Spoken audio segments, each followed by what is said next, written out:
विठ्ठलराव आपल्या बंगल्यासमोर उभा राहून स्वकष्टाने बांधलेला बंगला डोळे भरून पाहत होता. पाहताना पूर्व इतिहासात विठ्ठलराव घडून गेला होता. आजोबांचा टोलेजंग वाडा चिरेबंदी दगडांनी बांधलेला होता. भले मोठे प्रवेशद्वार होते. आजोबांचा तो दरारा, गावावरचा वचक आणि घराण्याची परंपरा, प्रतिष्ठा सारा डोळ्यासमोरून जात होतं त्याच्या. वडिलांनी ती परंपरा अबाधित ठेवली होती. आता वारस म्हणून विठ्ठलराव पुढे गाववाडा चालवत होता. गावातील प्रत्येक गोष्टीत विठ्ठलरावला सोडून काहीच होऊ शकत नव्हते. घराण्याचा रुबाब विठ्ठलरावनी जसाच्या तसा सांभाळला होता. गावांनीही तो राखला होता. प्रतिष्ठा आणि भीतियुक्त आदर विठ्ठलराव पाटलांनी सांभाळली होतीच. ते वैभव आणि प्रतिष्ठा आठवून विठ्ठलराव यांची छाती डोंगरा एवढी झाली. आणि काल रखमाने त्यांना आनंदाची बातमी दिली होती. विठ्ठलराव 2 मुलीनंतर पुन्हा बाप होणार होता. आवारात खेळणाऱ्या आपल्या 2 मुली पूजा आणि आरतीकडे पाहून विठ्ठलराव बंगल्याच्या आवारातून बंगल्यात शिरला. बंगला टोलेजंग प्रवेशद्वारासमोरच बैठक रूम आधुनिक सामानाने बैठक सुंदर सजवलेली होती. विठ्ठलरावांच्या सिंहासन कम सोफा, त्यांच्यासमोर चौरस आकारात सर्व सोप्यांची मांडणी केली होती. विठ्ठलराव तडक आपल्या रूममध्ये गेले आणि क्षीणभार हलका करावा म्हणून बेडवर पडला. तोच हातात पाणी घेऊन रखमा आत आली. ग्लास पाटलांच्या हाती देऊन त्यांच्यासोबत बसली. पाटील हातातील पाणी पिऊन ग्लास बाजूला ठेवत रखमाकडे पाहत बोलू लागले. काय रे, काय झाले? असा चेहरा का उतरलेला तुझा? काही नाही हो रखमा. असं कसं? तुझा चेहरा सारं सांगतोय की. काय झालं सांगणार आहेस का आता? विठ्ठलराव थोडे आवेशाने म्हटले. काल त्या सखू मावशीच्या येथे डोहाळे जेवणाचा कार्यक्रम होता. तिच्या सुनेचे डोहाळे जेवण होते. रखमा बोलली. मग त्याचं काय? त्याचं आणि तुझा चेहरा उतरण्याचा काय संबंध? विठ्ठलराव प्रश्नार्थक मुद्रेने विचारले. सखूबाई कशी वात्रट आहे तुम्हाला माहीत आहे ना. तिच्या तोंडाला कधी काय येईल सांगता येत नाही. एखाद्याची उनी बाजू माहीत झाली की त्यावर टोमणे मारणे तिला खूप जमते. सखू मावशीवर राग व्यक्त करत ती म्हणाली. तिचा स्वभाव आहे. तुला काही बोलली का ती? विठ्ठलरावांनी प्रश्न केला.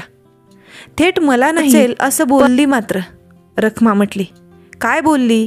विठ्ठलराव बोलले. रखमा उत्तरली.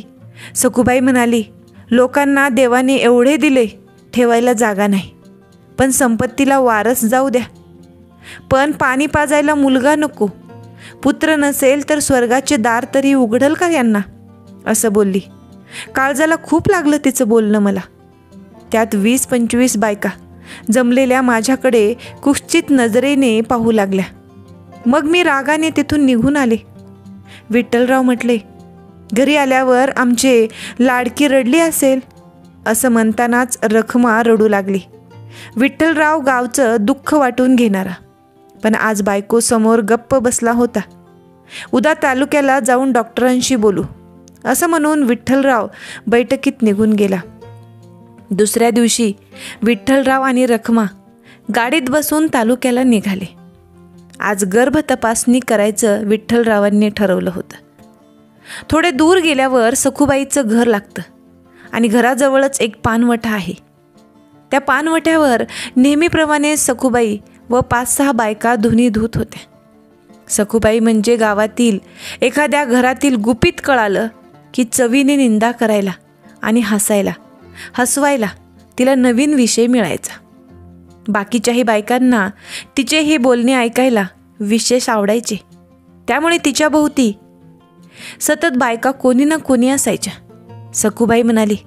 ए मंदे, पाहिलं का कालचा टोमणा बरोबर लागला बघ. जोडपं तालुक्याला निघाले बघ. बहुतेक डॉक्टरकडे जातील. यावेळी तरी देव पावला तर बरं होईल. एवढं सखूबाई बोलली आणि साऱ्या जणी खदाखदा हसायला लागल्या. काल हिला टोमणा कळाला आणि कसं रागाने निघून गेली ही. सखूबाईचं वाक्य ऐकलं आणि साऱ्या जणी पुन्हा हसायला लागल्या. पण त्या बायकात सावित्रा गप्प बसून ऐकत होती आणि मनोमन वेदनेने विवळत होती. त्यांचे हसणे थांबत ना थांबतो तोच ती पटकन उठली आणि तिने घराची वाट धरली. ते पाहून सखूबाईने डोळ्यांनी खुणावत साऱ्यांकडे नजरेने हास्य केले. त्या साऱ्यांनी सावित्रीकडे पाहून मुरक्या मुरक्या हसायला सुरुवात केली. सावित्रा गेल्यावर एक जण सखूबाईला म्हणाली, सखू मावशी, अजून एक चिमटा घेतला तर, आणि साऱ्या हसायला लागल्या. सावित्रा म्हणजे विठ्ठलराव पाटलांच्या शेतात काम करणाऱ्या सखारामची बायको. सखाराम म्हणजे पाटलाचा निष्ठावान गडी. पाटलाचं सारं शेत त्याच्याच भरवशावर होतं. सखाराम कामालाही चोख होता. कोणती कृषी पदवी न घेतलेल्या तरीही शेतातील अचूक ज्ञान त्याला होते. रासायनिक खते वापरण्यासाठीचा त्याचा पाटलाला सक्त विरोध असे. फवारणी पारंपरिक पद्धतीने करीत असे. शेणखतावर त्याचा नेहमीच भर असायचा. त्यामुळेच की काय, परिसरात कोणत्याही पिकाचं सरासरी उत्पन्न सखारामने काढलेलं उत्पन्ना एवढे कोणालाच काढता येत नसे. सखाराम आणि सावित्रा असं शांत जोडपं होतं. पाटलाच्या वाड्यात जवळ राहून पाटलांच्या गोधनाचं रक्षण व सांभाळही तोच करत होता. सावित्रा तावातावाने घरी आली होती. सावित्रीने झालेला प्रकार सखारामला सांगितला. सखाराम तिला म्हटला, हे बघ सावित्रा, आपण गरीब लोक, कोण काय म्हणतंय काय बोलतो त्यापेक्षा कानाने ऐकायचं आणि या कानाने सोडून द्यायचं. राहिला प्रश्न आपल्या मर्माचा, एक परमेश्वर आहे आपल्यासाठी. तो नक्की काही मार्ग काढेल. आणि नाहीच संतान झाली तर काळजी करू नको. त्याला वाटलं तसा तो पांडुरंग जगविल आपल्याला. वाईट वाटून घेतलं की मग त्याचं जास्त दुःख होतं. आपण आहे एकमेकांसाठी तर मग चिंता करायची नाही. सखारामची बोलणी सखारामच्या बोलण्याने सावित्रा खुश झाली. त्याचं नेहमी असं धीर देणे तिला खूप आवडायचं. गरिबीतही ती त्याच्यामुळे तिला खूप मोठी श्रीमंती भोगत असल्याचा नेहमी भास व्हायचा. नव्हे, ती त्याच्याबरोबर एक वेगळ्याच श्रीमंतीत जगत होती.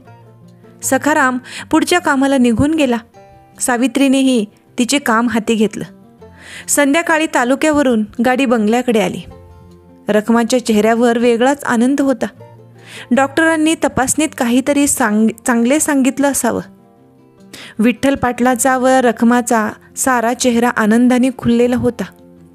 रखमाच्या नजरेतून ते सुटलं नाही. तिने मनोमन परमेश्वराला प्रार्थना केली, देवा, सारे व्यवस्थित होऊ दे. रखमा आत गेली आणि दोन्ही मुली धावत येऊन आईला बिलगल्या. सकाळपासून घरी आई नव्हती, तर घर खायला उठलं होतं. विठ्ठलराव वारशाच्या काळजीने मुलींना रखमाला बिलगलेला पाहून खेकसला. आता आईपासून थोडं लांब राहत जा आणि कामात मदतही करत जा तिला. जास्तीत जास्त आराम झाला पाहिजे. 8-10 वर्षाच्या त्या चिमुकल्या पोरींना बापाचं बोलणं काही कळत नव्हतं. पण मदत करत जा असं म्हटल्यावर दोघीही घरातल्या कामाला लागल्या. आई जे काम करत होती ती आपसात त्यांनी वाटून घेतली. त्यांना कळले पण नाही. घरातील कामाची सुरुवात आता चिमुकल्या हातांनी कधी आली ते रखमाला हे कळले नाही. घराच्या कामाचा ताबा मुलींनी घेतला होता.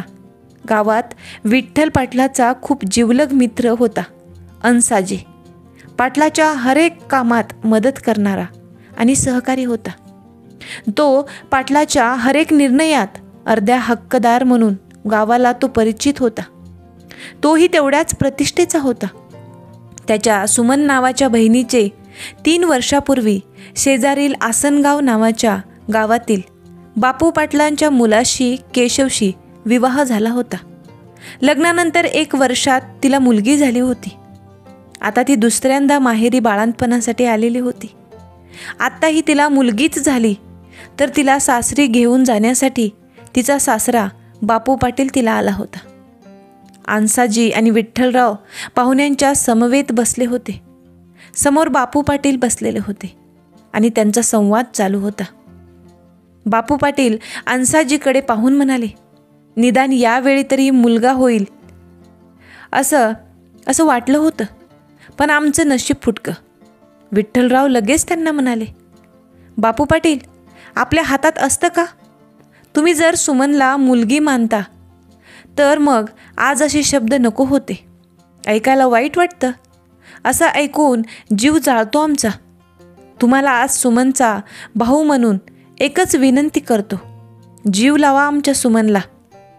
बापू पाटील विठ्ठल पाटलाला म्हणाले, विठ्ठलराव, बोलणं सोपं असतं. लोक शेण घालतात आम्हाला.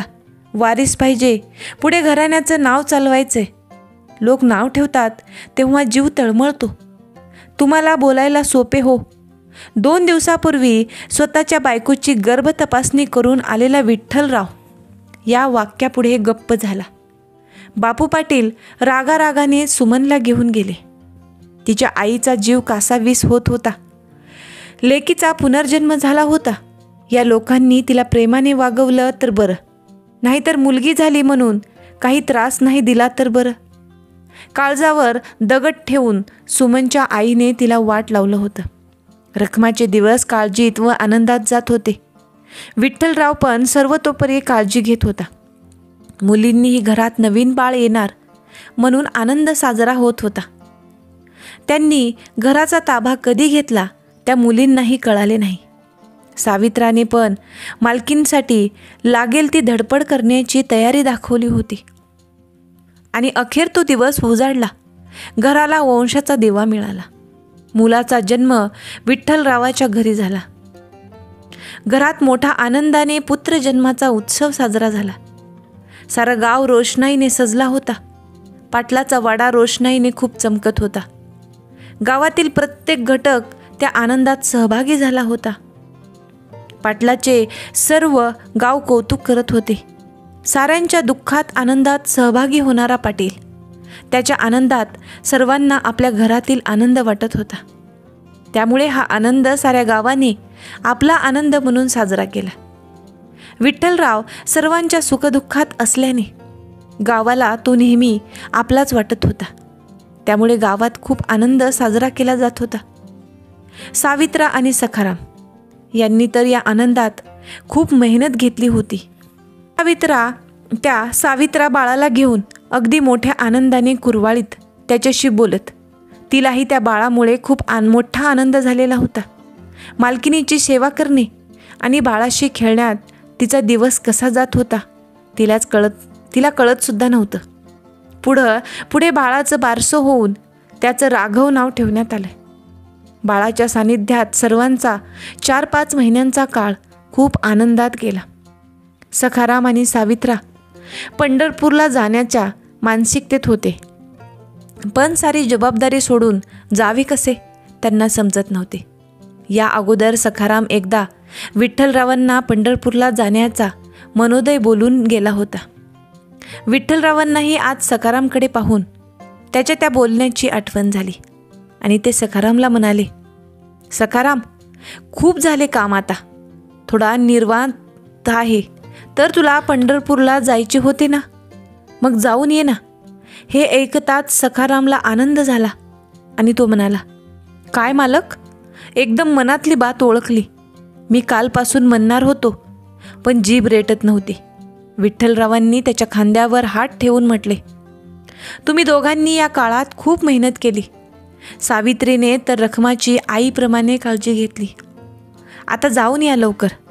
सखारामनी आनंदाने विठ्ठलरावांचे पाय धरले. तुम्ही देव माणूस आहात मालक. विठ्ठलराव त्याला म्हणाला, या जाऊन, आणि इकडची काळजी करू नकोस. नाही, तोपर्यंत मी लक्ष घालतो. सखारामच्या घरात पंढरपूरला जाण्याची तयारी सुरू झाली. चांगले 4-5 दिवस सखाराम पंढरपूरमध्ये राहणार होता.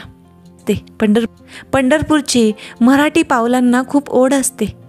जीवनातील दुःख विसरण्याचा आणि जगात आपल्यासाठी जिव्हाळ्याचं व दुःख विसरून समाधान मिळवण्याचं एकमेव ठिकाण म्हणजे पंढरपूर.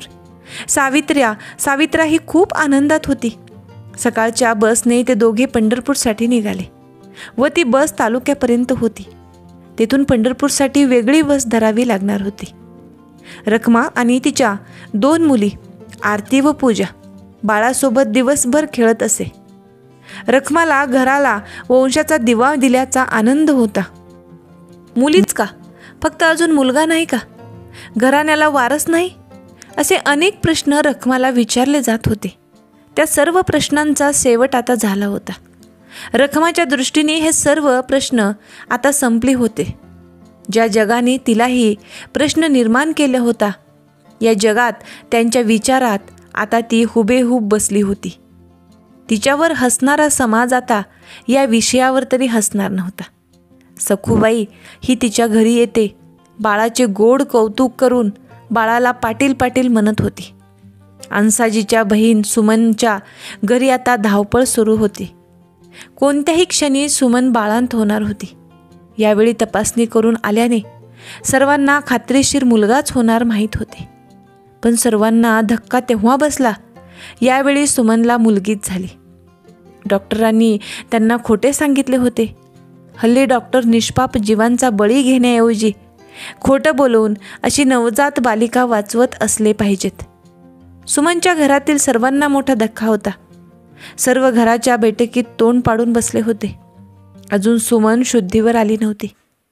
घरात जो विचारविनिमय चालला होता त्यातून केशव व बापू यांची राक्षसी वृत्ती बऱ्याचदा उचल खात होती. कोणत्याही परिस्थितीत त्यांना ती मुलगी नको होती. केशवला आपण घराण्याला वारस देऊ शकत नसल्याची खंत वाटत होती. त्याहीपेक्षा गावातील हसणाऱ्या नजरांचा त्याला जास्त वाईट वाटत होतं. पण कसला तरी ठाम निर्णय करून तो बापूला म्हणाला, ही मुलगी नकोय. बापूच्या मनातही जणू काही तोच विचार चालला होता. त्यालाही तो विचार पटला होता. बापू बोलला, अरे पण करायचे काय?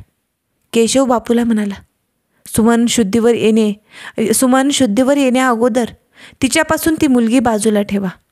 सुमनला घरी आणताना बाळ मृत होते म्हणून सांगा. आणि मी या कार्टीला गाडीत घेऊन कुठेतरी सोडून येतो. बापू प्रश्नार्थक विचारतो, सोडणार कुठे? केशव, पंढरपूर. कोणीही सांभाळेल तिला तिथे सोडतो. मी करतो, तुम्ही सोडा. सुमनला कसं खोटं सांगायचं आणि तिच्या माहेरी कसा निरोप पाठवायचा तो तुम्ही सांगा. या निर्णयात केशवची आई छबाबाईची पण सहमती होती. दुर्दैव हेच असतं, अशा घातक निर्णयात जेव्हा एक स्त्री सहभागी होते तो निर्दयपणाचा कळस होत असतो. निर्णय पण खूप वरच्या पातळीचा जाऊन राक्षसी वृत्तीचे दर्शन आपल्याला घडवीत असतो. सखाराम व सावित्रा दुपारपर्यंत प्रवास करून पंढरपुरात पोहोचले होते. दर्शनाची बारी असल्याने रांगेत उभे राहावे लागले होते. 2-3 तास दर्शन, मोठा संवाद वारकरी करत असतो. विठ्ठल ही सर्वांचे दुःख ऐकून घेतो. भक्त समोर आला की नुसत्या दर्शनानेही त्याला तृप्त करतो. सावित्राच्या दुःखाची घालमेल चालू होती, ती म्हणजे स्त्रीत्वाला पूर्णत्व देण्यासाठीची. तिचं दुःख आणि तिला खूप खात होतं. पण कधीकधी जीवनात नाविलाज असतो. देवाने दिलेलं जीवन आनंदात स्वीकारून तेच आनंदाने जगावं असं सखाराम तिला नेहमी सांगत असतो. सारा विसरून ती फक्त त्याच्या आनंदासाठी जगत होती, आनंदानेच. काही वेळातच सखाराम व सावित्रा विठ्ठलाच्या चरणी लीन झाले आणि विठ्ठलाला मागणं मागितले, देवा, तू जसा ठेवशील तसाच आम्ही आनंदाने जगू. आजपासून आमचे जीवन तुझ्या स्वाधीन आहे. मस्तक विठ्ठलाच्या चरणी ठेवून दोघांनी दर्शन घेतले. दोघेही बाहेर आले. पुंडलिकाचे दर्शन घेण्यासाठी हे दोघे चंद्रभागेजवळ वाळूपाशी आले. तोच त्यांना एका ठिकाणी खूप गर्दी दिसली म्हणून ते तिकडे गेले. तिथे गेल्यावर कळाले की एक 4 चाकी गाडी भरधाव वेगाने आली आणि एक व्यक्ती कपडात गुंडाळलेलं नवजात बालक तप्त वाळूत टाकून निघून गेले होते. ते बाळ खूप आक्रोश करत होते. तापलेल्या वाळूत अजून ते तसंच होतं. कोणी उचललं सुद्धा नव्हतं त्याला. सखाराम व सावित्रा रस्ता काढत गर्दीत शिरले. सावित्राने ते रडणारे बालक पटकन उचलले आणि आपल्या छातीशी कवटाळले. तिच्यातील एक आई जागी झाली होती. तिचे डोळे त्या बाळाच्या रडण्याने पाणवलेले होते. कोणीतरी त्यांना म्हणाले, सावलीत चला. सावलीमध्ये आले. सावित्राने उचलून घेतल्यावर बाळाचे रडणं थांबलं होतं. सावित्रा त्या नाजूक बाळाचे मुके घेत होती. तिची ममता डोळ्यातून वाहत होती. जमलेले लोक हळहळ व्यक्त करत होते. काय जमाना आलाय, किती निर्दयी लोक आहेत, असे काहीतरी त्या गर्दीतून आवाज येत होते. तोपर्यंत कुणीतरी पोलिसांना खबर दिली होती. पोलीस त्या ठिकाणी आले. चौकशी करून पंचनामा झाला आणि सावित्रा पोलिसांना म्हटली, या बाळाला आम्ही सांभाळतो. सखाराम आणि सावित्रा बाळाला सांभाळण्याचा निर्णय घेतला होता. त्यासाठी त्यांना एकमेकांशी कोणतीही चर्चा करण्याची गरज नव्हती. दोघांच्याही ठायी असलेला ममता आणि दातृत्वाने आधीच तो निर्णय घेतला होता. ना पोलीस स्टेशनला यायचे सांगितले. तोपर्यंत पोलिसांनी स्थानिक समाजसेवा संस्थेला बोलावून घेतले.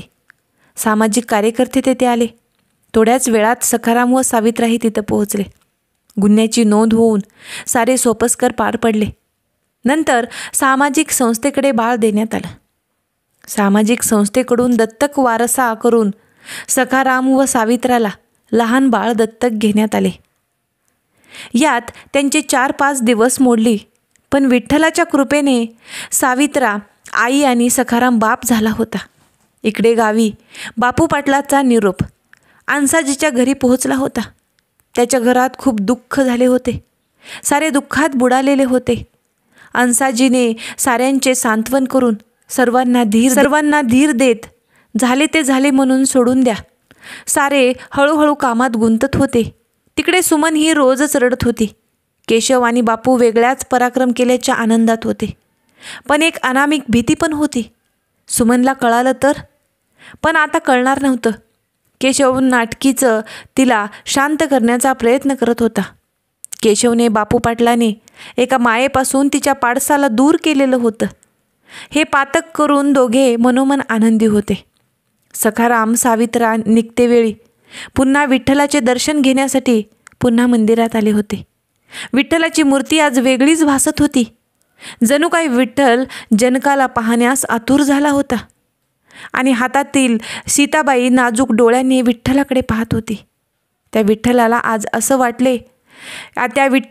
असे वाटले असेल ना, अशा कितीतरी सीता जगाने त्यांना माई म्हटले, अशा रोज रस्त्यावर टाकून दिल्या जात होत्या.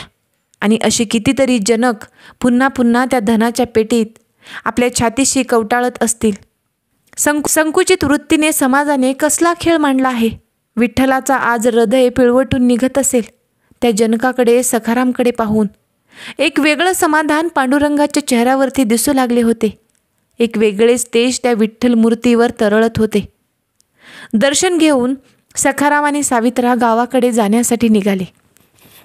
सावित्रीची ममता, सखारामचं दातृत्व एक वेगळ्याच आनंदात होते. त्यांचे चेहरे खूपदा हसत होते. मनोमन विठ्ठलाचे ते खूप आभार मानत होते. त्यांचा आनंद हा जन्माचं सार्थक झाल्याचं होतं. लांबचा प्रवास उरकून दोघे गावी आले. गावात आल्यावर रखमाला ही खबर कोणीतरी दिली. विठ्ठल पाटीलाला ही बातमी मिळताच तो घरी आला. खूप बायका माणसे पाटलाच्या दारात जमली होती. सर्वांना ते बाळ पाहण्याची उत्सुकता होते. त्यात सखूबाई पण आली होती. रखमाने सावित्रा व बाळाला ओवाळलं. त्यांचे छान स्वागत तिने केलं. सखारामने सर्वांना साखर वाटून घडलेला सारा प्रसंग सांगितला.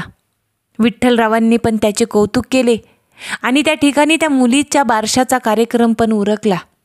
मुलीचं नाव ठेवण्यात आले सारिका. रखमा आणि सावित्रा आपल्या बाळाचे छान संगोपन करीत होते. 2-1 वर्षाचा कालावधी निघून गेला. एके दिवशी गावातील एका छोट्या कार्यक्रमात साऱ्या बायका गोळा झाल्या. त्यात सावित्रा आणि रखमा पण होती. नेहमीप्रमाणे त्या कार्यक्रमाचे सूत्र सखूबाईकडे होते. सखूबाईला निंदा केल्याशिवाय तिचं वर्चस्व सिद्ध होणार नव्हतं. म्हणून सावित्राकडे बघत सखूबाईने टोमणा मारला. मुलगा असता तर छान झालं असतं ना. तसं बोलणं ऐकताच सावित्रा मुलीला घेऊन पटकन उठली आणि घराकडे निघून गेली. ती गेल्यावर साऱ्या बायका खदाखदा हसत होत्या. विशेष म्हणजे आज रखमाही त्या हास्यात सामील झाली होती. किती वाईट मानसिकता असते ना. जोपर्यंत आपण ज्या विषयात समाधानी नसतो तोपर्यंत ते बोलणं आपल्यासाठी वाईट असतं. पण त्यातून आपण बाहेर पडलो की त्या दुःखाबद्दल जराही जाणीव आपल्या मनाला होत नाही. आणि सखूबाई सारख्या समाजाचे संस्कार बिघडू पाहणाऱ्या अशा व्यक्तीच्या हातात आपण आपल्या समाजाची सूत्रे सोपवून मोकळे होतो. मग कोणाच्या घरात कोण जन्माला यावा, कसा जन्माला यावा, हेही सखूबाईसारखे व्यक्तिमत्व ठरू लागते. आपण अशा लोकांना हसून दाद देतो, तेव्हा समाज बिघडवणारे विचारांना आपण खतपाणी घालतोच. पण त्या सखूबाई म्हणजे अशा विचारांचे पाईक होतो. समाज सखूबाई ठरवेल अशा पद्धतीने असावा असे प्रत्येकाला वाटायला लागते. पण मानसिकता तयार होते, असा एक विचार प्रवाह निर्माण होतो. पण त्या समाजाला अनेक मोठ्या संकटाला सामोरे जावे लागते. ते आपल्याला कळत पण नाही. आपण स्वतःपासून विचार करा. स्वतःला गरज म्हणून तुम्ही काय केलेलं असतं आणि समाजाला काय योग्य वाटते म्हणून काय केलेलं असतं. असल्या लोकांच्या भीतीने जे केलेली असते ते तुम्हाला नको असतं. पण फक्त लोक काय म्हणतील यामुळे खूप वेगळ्या स्तरावर आपण समाजाला घेऊन जात असतो. आणि अतिशय जाणकार अशा सखूबाईच्या हातातील आपण आणि आपल्या समाजाला बाहुलं बनवत असतो. हे कुठेतरी थांबले पाहिजे. या मानसिकतेची होळी झाली पाहिजे. उदात्त समाजाची गुढी उभारली पाहिजे. ज्या समाजाने जास्त मुली नाकारल्या त्याच समाजातील मुलांच्या लग्नाचे गंभीर प्रश्न उभा राहिले आहेत. मुलगाच पाहिजे या विचाराला कुणी थांबवणारे असते तर एवढ्या मोठ्या प्रमाणात नुकसान झाले नसते. पण प्रत्येक वेळी प्रत्येक घटकात सखूबाईसारखे विचार प्रबळ झाले आणि विजय त्या विचारांचा होत गेला. पण लक्षात ठेवा, पराजय समाजाचा झाला. परिणाम दिसायला वेळ लागतो. परिणाम खूप दाहक असतो. संपूर्ण समाज होरपळून निघाल्याशिवाय राहत नाही आणि याचे परिणाम सर्वांना भोगावे लागतात. पुढे काही दिवसात सखारामला खूप मोठ्या प्रसंगांना सामोरे जावे लागते. शेतात आग लागून पिकाचे मोठे नुकसान झाले. ही आग सखाराममुळे लागली असं अन्साजीने सांगितले. सखारामकडून लागली की नाही हे अन्साजीला पण निश्चित माहीत नव्हतं. परंतु मागे एका प्रकरणामध्ये सखारामने त्याची चूक विठ्ठलराव यांच्या लक्षात आणून दिली होती व त्या प्रकरणात सखाराम स्वतः साक्षीदार झाला आणि अन्साजीला त्याच्यात शिक्षा भोगावी लागली होती. त्याची खुन्नस त्याला खूप दिवसाची काढायची होती आणि सखारामची त्याला जिरवायची होती. त्याला ही संधी चालून आली होती. आग लागली त्याच वेळेस नेमकं त्या बाजूने सखाराम येत असल्याचे त्यांनी पाहिले. तेवढ्यात मुद्दा धरून त्यांनी ही आग सखारामनेच लावली असा भास तयार केला आणि तो त्यात यशस्वी झाला. ही आग सखारामनी लावली आता सर्वांची खात्री पटली. शेवटी दोष त्याच्यावर ठेवण्यात आला आणि त्याला हे गाव व काम सोडून जाण्याचे सांगण्यात आले. आज ज्या व्यक्तीला तो देव मानत होता त्या देवाने चुकीचा न्याय केला होता. त्याच्या कुटुंबातून, त्याच्या घरातून, आपल्या शेतातून आज बेदखल केले होते. सखाराम संयमी होता. त्यांनी पांडुरंगाने यातून काहीतरी चांगलंच करायचं असेल अशी मनाची समजूत काढली व सावित्राला ही समजून सांगून त्यांनी गाव सोडण्याची तयारी सुरू केली. सखाराम, सावित्रा आणि छोटी सारिका गाव सोडून निघाले. छोटासा संसार सखारामने 1-2 पिशवीत भरला. त्या पिशव्या घेऊन सकाळी सखाराम बायको मुलीसह बसस्टँडला आला. बसमधून तालुक्याच्या ठिकाणी गेला. तिथून पुढे कुठे जावे त्याला कळत नव्हते. परंतु त्यांनी पुण्याकडे जाणाऱ्या बसमध्ये आपले सामान ठेवले व त्या बसमध्ये बसून त्यांनी पुणे गाठले. आजसुद्धा आपल्या समाजामध्ये एखाद्याला मुलगा नसला तरी खूप त्रास होतो. खूप टोमणे ऐकावे लागतात, खूप बोलणं ऐकावं लागतं. घराला वारस हा मुलगाच असावा लागतो. आजसुद्धा ही मानसिकता आपल्याला सोडलेली नाही आहे. कितीतरी लोक त्याच मानसिकतेमध्ये जगत असतात आणि ज्या घरी मुलगा नसतो त्या घरच्या स्त्रियांना काय त्रास असतो ते त्यांनाच माहीत. हा भाग तुम्हाला कसा वाटला ते कमेंटद्वारे सांगायला विसरू नका. असेच नवनवीन व्हिडिओ पाहण्यासाठी व्हिडिओला लाईक करा, शेअर करा आणि आपल्या चॅनलला नक्की सबस्क्राईब करा. पुढे सखाराम आणि सावित्राच्या लाईफमध्ये पुढे काय काय आहे ते सगळं पाहण्यासाठी आपण पुढचा एपिसोड पाहूयात. लवकरच भेटूया त्याच्या पुढच्या भागासोबत. तोपर्यंत धन्यवाद.